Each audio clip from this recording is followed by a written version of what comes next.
Today I'm going to report about the procedure of bed bath. What is the definition of bed bath? A bed bath is a given to a client who's in the bed or unable to bath itself. The purpose of bed bath is to prevent bacteria spreading on skin, to clean the patient body, and to stimulate the circulation of the blood, and to improve general muscular tone and joint, and to make patient comfort and help to induce sleep, and to observe skin condition and to objective symptoms. And before procedure of the bed bath, we have to explain to the customer what we are going to do. And I have to introduce also myself. Hi ma'am, I'm Jessa. I'm your CNA for today. May I know your name, ma'am? Date of birth, please. And can I check your name, badge?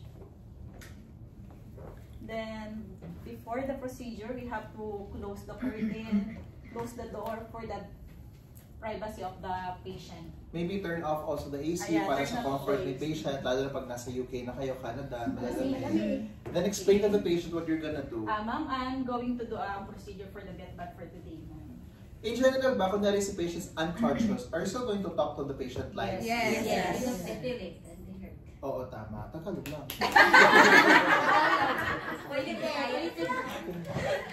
Hindi mo sila, no? And I have also the requirements for the bed bath. I have to wash clothes. Dito ka, doon ka sa camera. Saan pa camera? Hi, camera. Hi, camera. So, meron tayong washcloth. Meron tayong, yun lang. I have sanitizer, alcohol, and gloves, soap, and Towel, syempre. and May privacy blanket. Okay, correct. Ano pa? Ang timba mo dahil. and 2 basin. Oh, yan. Nasa ilalim. Nasa ilalim. Jessa. Jessa, ilibig mo nasa ilalim. Andito, oh. Ayun ba? Let's pretend this is 2 basin. I have also 2 basin with for without soap and with the soap. And I have also jug of water. Ang dami kong bitin. Okay. Amit yung body sa ilalim. So first, for example, we have already water, one without soap, Yung water and lang, yung isa may soap. soap and without soap. Okay. Pang rinse at saka pang soap. Pag ilagay na rin dyan, wash, rinse, and dry. Yun yung lagi nating mantra when you're doing bed bath. Kung may wash kayo, make sure you rinse it at saka make sure na you dry it. Wash, rinse, and dry. So, nasa up po si patient, explain mo na, raise the bed up to which level nga?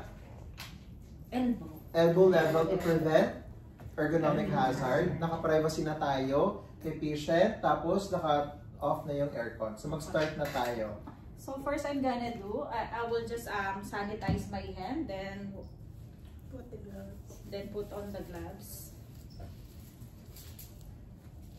So si patient, obviously, can go to the bathroom for whatever reason, right? Kaya nga tayo nagbe-bed bath para ma-maintain pa rin yung confidence ng patient, hygiene ni patient, cleanliness, tapos to check for bed sores din, di ba yun ang pinaka-importante? Para ma-maintain yung circulation, para magkaroon ng muscular integrity. Okay. Then first I have to ask the customer if she want to go washroom for... Oh yeah, that's a very good one. Bago maligo, dapat magpupuihi muna, right? Hindi yung, pagkat tapos na po tayo, nagtatain.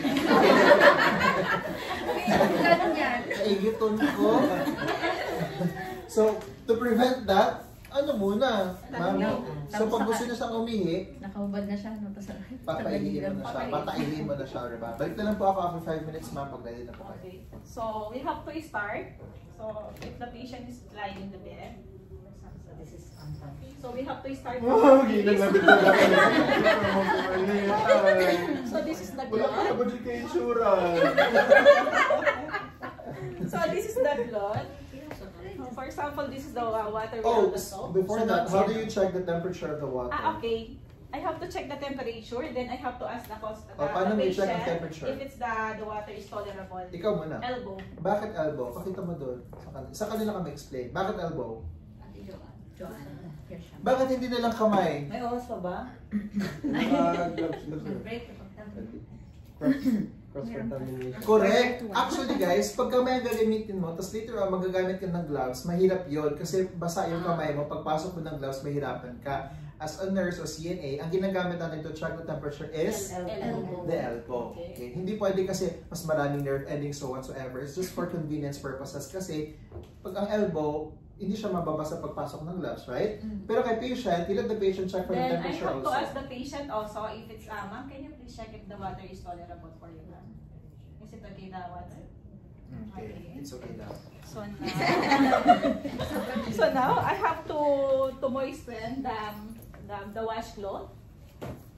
Then Ano tawag mo English ng ganyan? squish. Tiga. So first I need to start Wala with the eyes. eyes from inner to outer. Mag-ingat lang kayo sa eyes kasi minsan pati yung eyebrows natatanggal. So Diba pag wala na yung kilay. Dampi-dampi na, sir. Ha? Dampi-dampi. Lalo na kay Janice Hook. Shake na shake. Nakatato Pag yan. lagay mo ng ganyan, Nakatato. natanggal pala yung kilay. Hindi na ka microblading. Sir, pinagtitipan mo si Janice, magpapadalimi pa naman yan mamaya. Ay, oo nga. Ang dami ng kilay mo.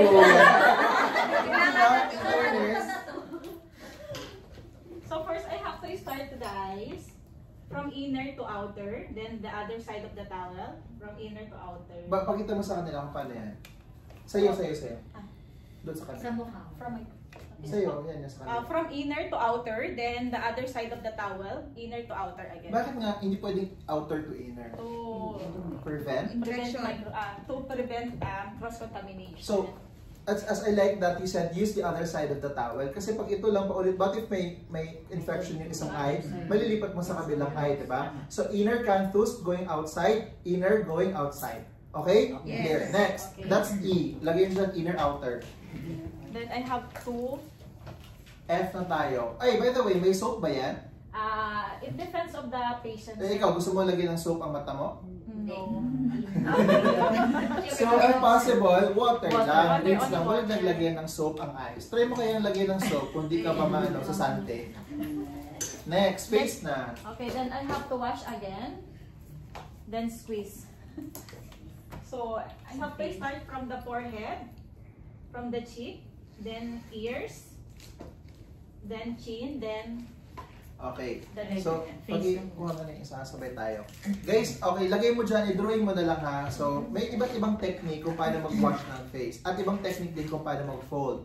Isa itong pag-fold ng ganito is ganito. I-fold mo lang siya ng ganyan, and then insert dito ganito. Okay? So, dapat ganito ang pag-fold. Okay, face na tayo. Ito yung one way to fold. Another fold is yung leaf method. Yung leaf method is i-divide mo lang siya into 4. So, may 1, tapos 2, and then 3, and then 4. So, pwede din yun ang gamitin mo. Tapos, in every pahid, isang leaf, isang pahina. So, pahid, then another pahid, tapos gano'n. Para to prevent cross-contamination. Pero itong method na to, yung pinaka mas okay sa akin, yung parang yung sa baby. Anong tawag mo sa baby na para hindi makalmot? Mittens. Correct. Mitten na method. Okay, so let's go to the face. And you do it with me as well. Yung 33 technique. Ikaw din. Sa'yo. You have to start from Ako the... na. Yung 33 technique is parang 33. From the forehead, going to the cheeks. From the cheeks, going down likod ng ears. Kasi di ba dito, mamasa-masa, itim to prevent infection. Tapos dito din. Okay? And then another 33 dito sa kabila. 33 yan. Ako pakilagay 33 na ganyan. Next, dun sa face. Dun sa F. Ilagay mo sa F. 33. Parang baliktad ng 33. Hindi ganito oh. Next is yung letter A na technique. O, tingin tayo, dalawa. A is from the forehead, go to your cheeks, doon sa shoulder, then palabas. Then kabila, forehead, ear, cheeks, then pabalik. Tapos then dito naman sa likod ng ears, tapos dito sa mukha, dito pa ganyan. Okay? That's A. Next is, ano pa alam mo? Next is yung letter B na technique. O, tingin tayo, dalawa. A is from the forehead, go to your cheeks, doon sa shoulder, then palabas. Then kabila, forehead, ear, cheeks, then pabalik. Tapos dito sa mukha, dito pa ganyan. Okay? That's A. Next is, Z. Ang Z is all across the forehead, the face, and then dito sa chin, and then dito sa likod. Okay? And then vice versa dito naman pabila, then dito sa... So meron na kayo D3 technique, A technique, meron na kayong Z na technique, S na technique, pare-pareho lang yan sila. Okay? Okay? Game. So F is that. Sa F, maglalagay ka ba ng sabon? What do you think? Do you put soap on your face? Yes. Yeah, it depends of the patient. Patient, Because the correct. soap, it will getting for dryness of the Yeah. So kung may ginagamit siyang pang facial ng mga soap, yun ang gamitin mo para hindi magkaroon ng mga pimples, ma-irritate ang skin ni patient. Okay? F. E, F, E. Ears. Ears. Paano ba sa ears? Paano ba linis ng ears? Sa ear, sir? From outer to inner. From outer to inner or from inner to From outer? inner to outer, sir. So from inner pa outer. Bakit hindi pwedeng paloob? Dapat palabas. From cleanest to dirtiest. So, di ba, pag ipapasok mo, dapat you have to make sure na pinapasok mo ang malinis. So to avoid that, doon ka mag-start sa ilalim, palabas mo na lang kasi mas safe yun. Okay? Ears. And neck. Neck. From the neck? It's one side, sir. Oo. Lalo na yung mga chubby-chubby ng mga neck, di ba yung mga ganun. Pwede ba itong pagka ma-red to? Pwede ba itong ma-red? Yes. Di ba? So, yun. Tapos nangangamoy na. Tama. Tapos dito talaga yung mga... Gilit ng ngipin. Gilit. So, pag mga matataba, what if yung mga patients ninyo, yung mga malalaking mama, tapos may mga beard pa, mga mustache pa. So, you have to make sure na pati yun nalilinis mo rin. Di ba meron tayong facial, may shaving tayo na topic, right? Yes. Okay, so pupunta rin tayo doon. So actually guys, itong lahat, almost lahat ng gagawin nila yung oral care, kasama to sa bed bath eh. Na-skip lang natin for the sake ng reporting. Pero yung bed bath, dapat all body talaga to. So, pati hair shampoo, which we're gonna skip later because may reporter sa hair shampoo, right? Yes. So imagine din, tuloy-tuloy lang to.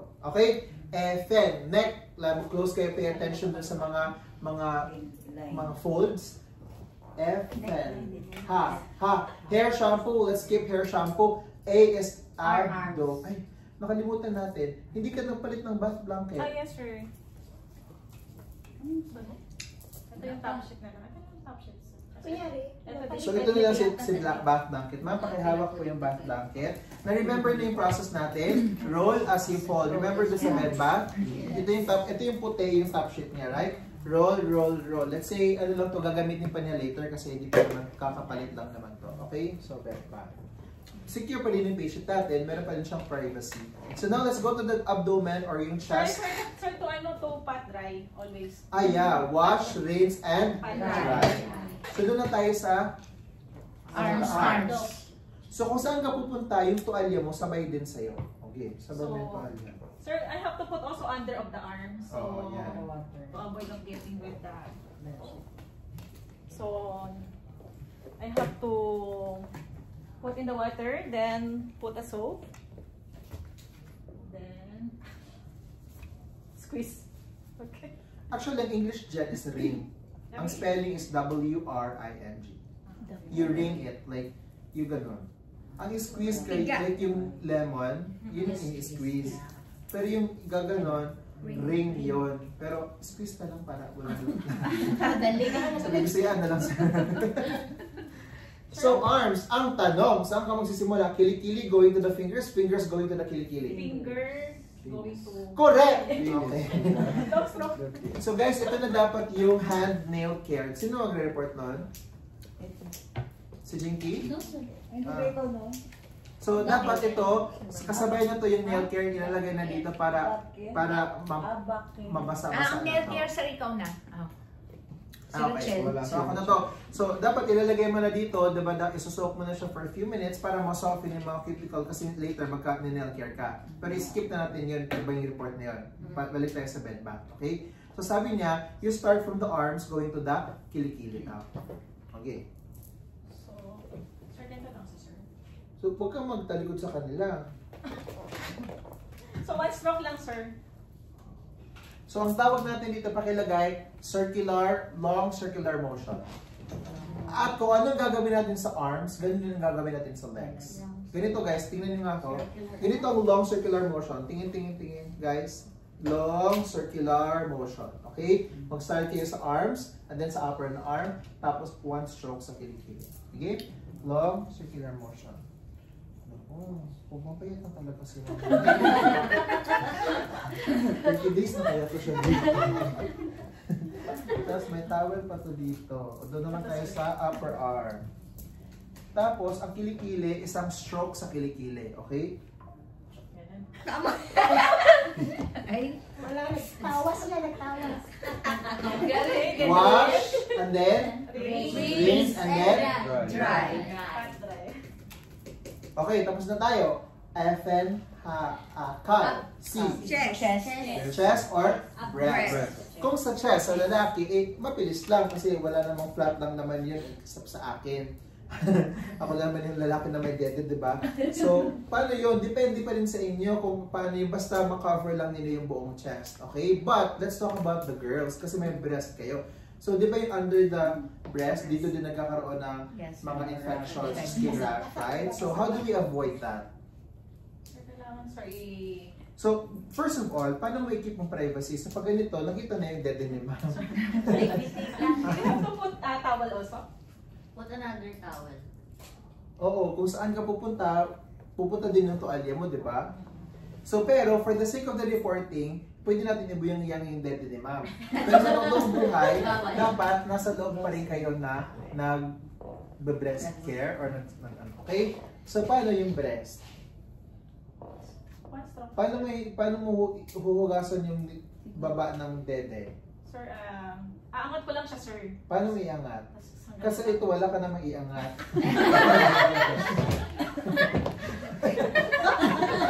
Uy, pinatawa lang ko nila.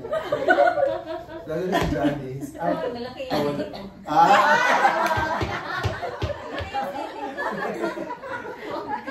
So, paano mo iangat yung dede nga? Nag-usapan na ba natin? Yes, Dapat pag ganito. Okay, so dapat pag ganito, tapos i-clean mo lang mabuti. I-wash, rinse, and dry. Okay, tapos na tayo doon sa chest. Doon na tayo sa abdomen. Sa abdomen naman, same pa rin. Wala naman talagang strict rule doon. Ang i-check mo lang yung mga in between the folds ng mga fats, yung mga taba-taba. Kasi again, doon din magpapasok yung mga dumi-dumi. Di ba, Reg? Si Reg, alam mo, kanina pa talaga yung bibig niya. Tapos dito na, antok na sir. Tapos pag lumalaki yung buto. Bakit ako talaga may pinagdadaanan ka. Hindi ba nakadulog? Tapos na tayo doon. Next, FN, legs na. So kung ano yung sinabi ko kanina, yun din yung legs. Long circular motion. So tapos yung tuwalya mo pala. By this time, sa tingin nyo, malamig na kayo yung tubig natin? Yes. Sir. Okay, so if you feel na malamig na, syempre, palitan mo na ng warm water. Safe pa rin. Check with your elbows. Tapos ma'am, okay lang ba yung ano natin? Check, okay? Yun. Pero pag pupunta ka ng CR, make sure that you turn on or you put this erase the side rails, okay? Tapos yung towel ko. Okay. So ilabas natin yung legs ni ma'am. Paano ba yung pumot? Pero ma'am, yung dede mo naman, baka nang lamig ka na. Alam mo, okay pa to siya ng last time. Last week. Pero ngayon, malapit na siguro. So, mag-start pa rin tayo. Then again, kung nag-nail care tayo, mag-foot care din tayo dito. So by this time, ito na yung time na kung kailangan mong i-soak mo na para matanggal yung cuticle, para maging soften yung cuticle. And then, long circular motion. Okay. Long circular motion. Okay. And then, wash. Tapos, long circular motion. Tapos, dito sa singit, isa. Okay? Or dalawa. Sa kilikili. Same ng arms. Oh, same ng underarm. Okay, tapos, okay, test. Okay ba? Okay, approve. Rain water. Now, ang smell ay blossom. Sana all Power pa? Power pa? Rose. Ah, rose! Lavender. Rose vinegar. Rose water. Papunta na tayo sa ano, pinupunan. Ano ba tawag doon? Oh, game. Paksi daw. Okay, game. Ano na, next? Pagkatapos, sir, Sinong pericare? May pericare ba dito? Wala? Shampoo. Pericare meaning yung sa pepe na. Wala, sir. Wala? Shampoo. Oh, wala. Nandito na tayo. So, dito na lang tayo. So, sa pericare, we call it pericare. Kung say pericare, o lagi na sa care.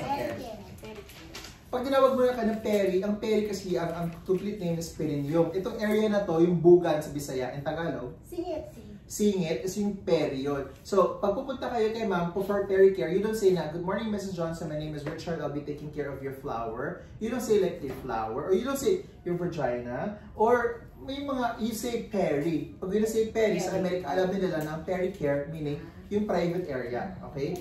So, ma'am, I will clean your... Hindi You say it like professionally. Ma'am, magpe-pericare po tayo. Would you like me to assist you? Would you like to do it yourself? Or kailangan bang ako? Siyempre, pag kumato si ma'am, ikaw na talagang gagawa nun. Pero pag kaya niya, ang gagawin mo is ibigay mo lang to kay ma'am. Gawin mo siya ng gamitin. Okay. Imitin mo siya, ma'am. Would you like to do it yourself? Yes. Say yes.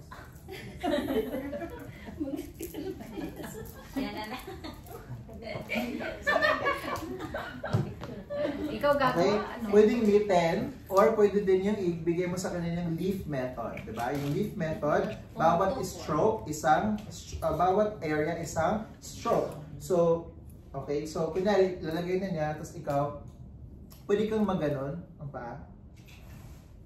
Okay? Tapos yan. Okay? Tapos, maglinis siya ng sarili niya. Okay? So, paano ba maglinis for the girls? For the girls, ang linisan mo isang stroke, isang sabon. Okay? Sabon, isang stroke, isang stroke. So, kunyari, ito yung pinaka-labia niya, right? So, mag-start muna kayo dun sa pinaka-front hanggang? Back to back. Ano ba dapat ang rules? Front to back or back to front? Front to back or back to front? Front to back. Hello, back to front ako eh. So, tama. Ayun din. Ano ba dapat? Front to back. Okay? So, to prevent pa rin ng cross-contamination kasi yung tayo punta sa pepe mo. Gusto mo ba yun? Hindi. Magkaka-UTI. Kasi yung pepe niya dapat amoy rose and vinegar. Ay, nakakaano yun na. Naka-maintain ng pH level. Let's talk about that. Bakit kailangan may pH level ang inyong peri area? Para sa Ma-maintain yung pH. Oo. Bakit kailangan ma-maintain hindi super acidic at saka hindi super alkaline din? Dapat yung tamang ano lang. Alaga. Oh. Tamang alaga lang. Ano, may pangalan ba kayo sa pepe ninyo? Wala? Ako kasi yung tawag ko sa kanya si Periwinkle. Tapos yung clitoris ko, ang pangalan si Tinkerbell. Ano ba alam si Tinkerbell? Good morning, Tinkerbell. Ikaw, ano pangalan mo? Ha? Si Madam. Kumusta si Madam? Anyway, so ganun dapat healthy lang, right? So, isang stroke sa front to back. Tapos, iwasan. Tapos, pupunta tayo dun sa gilid. Dito. Isang stroke. And then, another stroke is dito. Tapos, another stroke, siguro kung saan pang area. Kung kailangan niyo pa ng more, they wash, rinse, and dry pa rin tayo. Okay? So, ganun lang din. Right? And then, kaya na ni ma'am. Pag hindi, ikaw na. Sa sarili mo, then ikaw maganito. Then, cover pa rin sa ma'am kahit ikaw ang gagawa sa kanya. Okay? So, tapos na tayo ito. Now, let's do the back care. The back care na next, which is kay Jinky na. So, ito na dapat yung magba-back care sila. Which, report Hair si shampoo Jinky. pa na. Sa shampoo, ibang topic na rin yung sa hair shampoo. Pero isang buong activity lang yun siya. Okay? And then, wash, rinse, and dry. Ibalik na natin. Ma'am, hindi pa tayo tapos. Ibalik na natin yung top sheet. Siya palang backer eh. May nakalimutan ba ako? Ano mo nga? Oh, tapusin natin yan. Bakit? Wala sir. Wala na? Tama na? Ha? And then you document. What do you document? I-check mo pag may mga redness ba, may mga nakita ka bang abnormalities, tapos may mga bleeding, rashes, whatsoever. Okay? Or si nag-keep cold ba yung patient, nag-shiver ba yung patient during the time na nagbe-bed bath kayo. And then tanggalin itong ating dignity blanket. So sir, the back also sir, right? Oo, pero kakata natin yun Kasi may because back. may report siya. Okay, and then do your aftercare. Thank you, Jessa.